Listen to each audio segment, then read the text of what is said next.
Welcome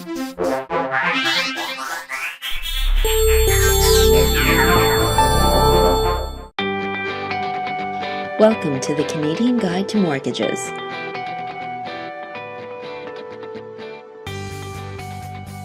So, you found the house that you want, but what's next? Before you sign your name to anything, remember two fundamental rules. First, work with a lawyer or notary to ensure that your legal interests are being protected. Secondly, give yourself time to think to see if this is really the home for you. Before you present an offer to purchase, visit the home at least twice, once during the day and once during the evening. Perhaps talk to some neighbors. Make sure you know what you're buying. Look carefully at the list of specifications provided by the real estate agent or by the vendor. Decide on an offer price with your realtor and prepare the offer to purchase. This offer is a legal document and should be taken seriously. It'll include all the basic information, including names, addresses, the purchase price, the amount of your deposit, and closing date. If you're working with a realtor, he or she will draft it up for you. If you're on your own, ask your lawyer or notary for help. Make sure that everything you want is included in the offer to purchase. For example, if appliances are included, make sure you list them individually and state that they must be in good working order. Your offer to purchase will either be firm or conditional. A firm offer means that you will buy the property as outlined in the offer to purchase and that there are no conditions attached. Once the vendor accepts your offer, you are both bound to the agreement. A conditional offer means that you will buy the property only if certain conditions are met. These conditions have to be significant and have to be listed. Substantial conditions include securing a mortgage, selling your current property, or a satisfactory home inspection. If these conditions are not met, the offer becomes null and void. If the building inspection only finds a couple of dripping taps, that won't be enough to withdraw the offer to purchase. After you've signed the offer to purchase, your realtor will present it to the vendor. The vendors must give a response before the offer expiry date and time, usually 48 hours after the offer is presented. But what happens next? There are three possible responses from the vendor to your offer to purchase. The vendor can accept your offer, the deal is concluded, and you move on to the next step in the buying process. The vendor could make a counteroffer. The counteroffer might ask for a higher price or different terms. You can sign the offer back to the vendor offering a higher price, but ensure that you know exactly how much you can afford before you start negotiating. You don't want to get caught up in the heat of the moment and end up with costs that you can't afford.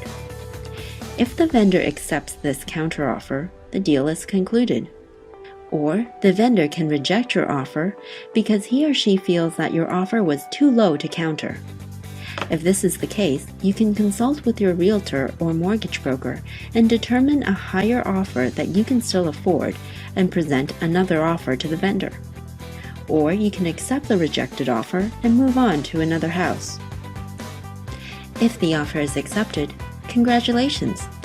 You're on your way to closing the deal. Now, you'll need to pay a deposit of around $5,000 to $10,000, which will be applied to the down payment. This deposit will be held in trust by your realtor or notary. If you're buying the property with someone who's not your legal spouse, have your lawyer prepare a partnership agreement at this time. The agreement should specify which property is being purchased, how much each partner is contributing to the purchase, and a fair way to dissolve the partnership. The agreement will protect both your partner's legal and financial interests as well as your own. Generally, when you're purchasing with your spouse, you will be listed as joint tenants. If you're purchasing with a friend, you're listed as tenants in common. With a joint tenancy, if one person passes away, the property automatically goes to the other person. With a tenant in common relationship, the deceased person's portion goes to their estate. Once your offer to purchase has been accepted, talk to your mortgage broker. your mortgage broker will complete your mortgage pre-approval or create a new mortgage application. You will want to schedule your home inspection prior to the subject or condition removal date. If you're satisfied with the report, you can move forward to the next step.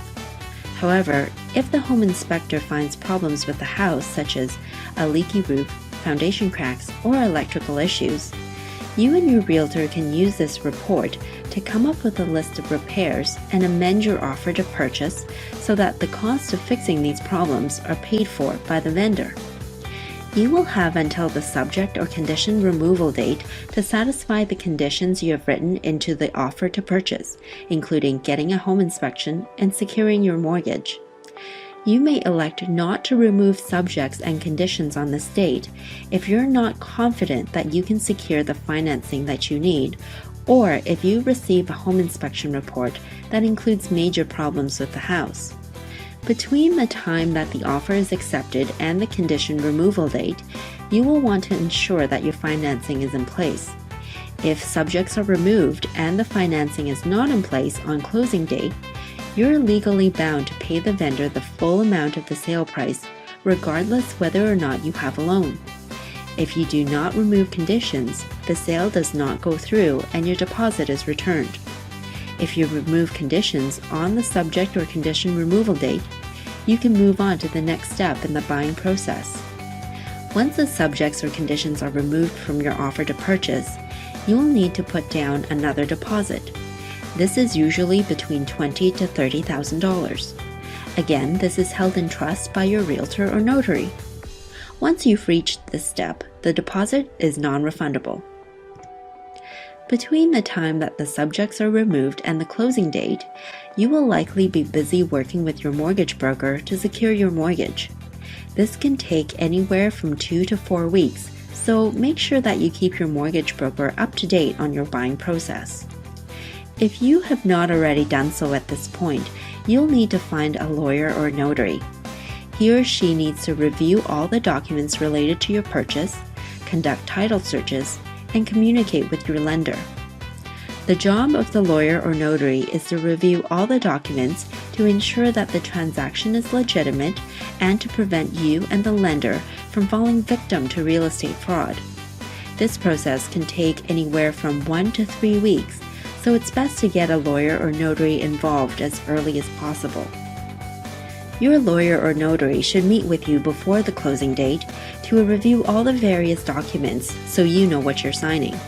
These documents will include title searches, mortgage commitment letters, and searches for liens against the property. Closing day is the day when you finally take legal possession and you get to call the house your home. The final signing usually happens at the lawyer's or notary's office. On closing day, your lender will give the mortgage loan funds to your lawyer or notary, and you must give the down payment minus the deposit, plus all other remaining costs to your lawyer or notary. On the same day, your lawyer or notary will pay the vendor, register the home in your name, and give you the deed and the keys to your new home. Congratulations! You're now a homeowner.